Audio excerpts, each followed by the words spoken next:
All right, this is what you missed about Ryan Garcia and Shakur Stevenson in terms of the beef that they've been having over social media. There's been a lot of talk, a lot of trash talk between Ryan Garcia and Shakur Stevenson following Shakur's, you could say, lackluster. I wouldn't even call it lackluster. It was just not a very interesting fight. Shakur Stevenson got the job done. A lot of people thought he just ran around. And Shakur just has that style, to be honest with you guys. I'm not going to say he ran because, fighters can move around, stick and move. Maybe Shakur wasn't very active. Maybe he didn't throw a lot of punches. I will say that I'm a Shakur Stevenson fan, and that fight wasn't very interesting. He usually puts on, a cleaner display, and he even said it himself that he wasn't happy with his performance. But Ryan Garcia kind of went on social media when Shakur was having a poor performance and kind of said, this is a snooze fest. Somebody wake me up when it's done. He was just calling it, boring. Like, it was hard to stay awake for his fight. I think Ryan Garcia said that he fell asleep while Shakur was fighting De Los Santos. And he also talked about Top Rank, kind of hating on ESPN, talking about the broadcast, saying that they're biased towards Shakur Stevenson. They just say, he's controlling the fight when he's moving. But if it's somebody else, if it wasn't a guy who was set to be the Top Rank star, they wouldn't be saying the same thing. They'd be saying, that guy's scared, that guy's running. So Ryan's saying that Shakur was running, and then Shakur responded to Ryan Garcia,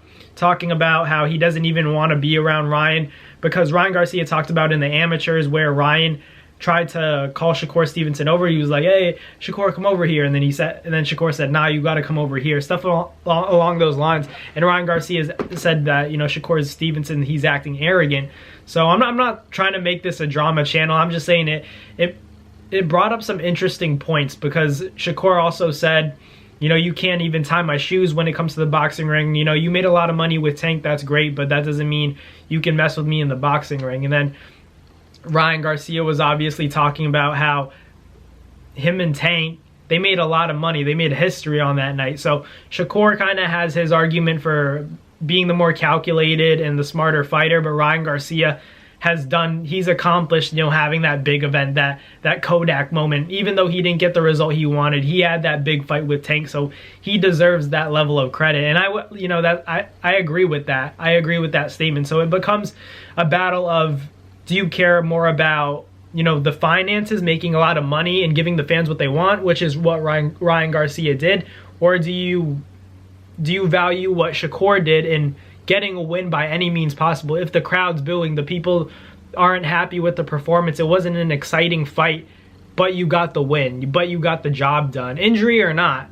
You didn't please the fans. That's what the issue is, and it depends what you value more. Do you value the fan-friendly fighting, or the fighter that just goes there to win, and even if it's not pretty, even if it's a boring fight? So that's the interesting thing about Ryan Garcia and Shakur Stevenson. They're beefing because their priorities in the sport of boxing are different. Ryan wants to make the biggest fights happen and make a lot of money in the process. Shakur is trying to make those big fights happen, but at the same time, his style isn't allowing him to turn into that superstar that maybe a Tank Davis is at, and he doesn't have the hardware that Devin Haney has. So it's complicated for Shakur right now. I'm not saying he's not talented. I'm not saying he won't be great, that he could be all those things, a superstar, a champion. But right now, his style of fighting isn't going to propel him into superstardom, at least not right now, not at this rate, not as soon as he wanted it. Because if you looked at that arena, it wasn't really packed, but when Ryan Garcia fights,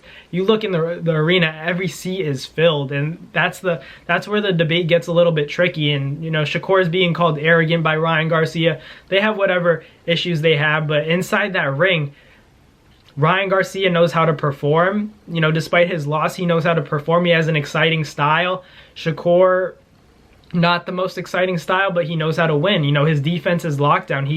He reacts to a lot of feints, and I think that's one of the things that's going to play a big factor against a guy like Tank, because Ryan was very reactive against Tank when he was feigning, so that means his power is legit. I'm curious to see how Shakur would react, in the same way that I'm curious if Tank would even be able to land on Shakur, as he's been able to with all these other guys who I think are great fighters as well, but not on the level of Shakur in terms of, the fundamentals and being defensively sound, knowing the distance. I think Shakur is going to be a bigger test for Tank, and Tank's going to be a bigger test for Shakur. That's as simple as it gets, but we're not going to know until they really get in there. And, you know, the styles make fights. I honestly can't call that. I could see it playing out in a Shakur decision, and he outpoints Tank, but I could also, you know, understand that Shakur has to get through 12 rounds with a guy like Tank, and it's no easy task. But Shakur Stevenson and Ryan Garcia got into some beef on social media. Let me know in the comments what you guys think about this situation. Are you guys more on the side of Ryan Garcia, where he's trying to advocate for the bigger fights to happen and, you know, have a fan-friendly kind of style of fighting, as opposed to Shakur? He's saying that Shakur kind of just runs around, or is Shakur just being a smart fighter, or is he a boring fighter like a lot of people on social media are saying? So let me know in the comments what you guys think. Thank you guys for watching. Like, comment, and subscribe, and I'll catch you guys next time. Peace. That's going to do it for another Nads Fight Media video, guys. Thank you guys so much for watching. It's been your boy, Matt Nabong, with another video. Hope you guys enjoyed it all. Thank you guys for the constant support. Salute to y'all always. It's been your boy.